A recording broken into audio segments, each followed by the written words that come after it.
A black kid with his hands up saying, "I surrender." Saying, "I surrender" is shot down. A man saying, "I can't breathe. I can't breathe." Doesn't that mean stop? Doesn't that mean stop? Who will be the voice of the little boy laying in his blood, a pool of blood? Who will be the voice of a grown man choked to death on the streets of New York? Who?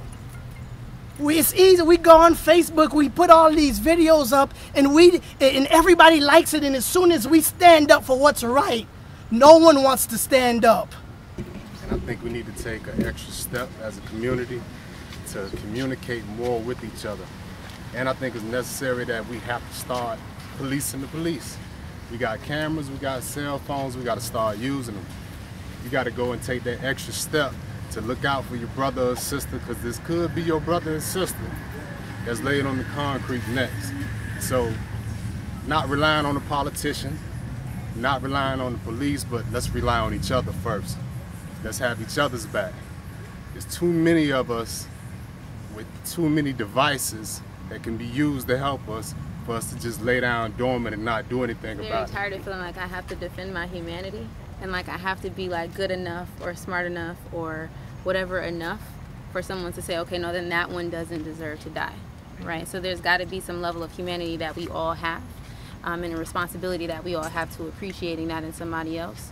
And it's not just cops, it's not just police, right? So we have to think about what is it that, it's even sometimes when you see someone talking to a kid that they think is less than, and the way that they kind of put them down, the way they interact with one kid versus how they interact with another one. So it's being conscious all day, right? It's not just about policing the police, but being conscious all day about how you interact with the people around you, and giving everybody and treating them the same way that you'd want, your family or somebody that you cared about to be treated. Not just how you want to be treated, but somebody that you love and that you care about, because everybody is somebody's I was reading about a lot of different things about respectability politics, and how people kept talking about, oh, he was heading off to college on Monday, and like, do you need to be going, do you need to afford college for your life to be valued? Like, why do you need to be first chair viola, and is that going to help you with when you're interacting with the police? No. So it's like, I am a white woman and I grew up in an affluent suburb, and I was raised, and most of the people around me were raised to trust the cops, and most of them still believe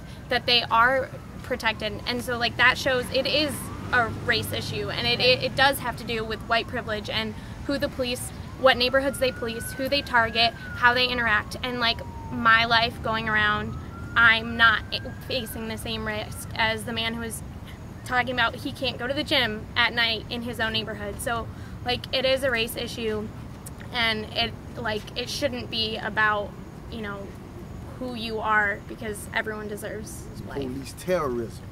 And it's like the communities that I'm from, we fed up, we tired of it. And it's true, we living in the police state. And if the average young black male, we going through it, and we sick of it over here. We ready to take it to another level. But it's not right to think like that. But it is what it is. And y'all have to excuse me for talking like this, but we fed up. Like 2 years ago, we buried 7 people that the police officer killed unarmed down here in Florida. When is it gonna stop? I mean, it's been like going on for centuries. We fed up. We fed up, we tired. When Obama gonna do something? What's gonna happen? I'm not saying we finna fight, but it's time. All of us need to get together some type of way before this nation, before America pops.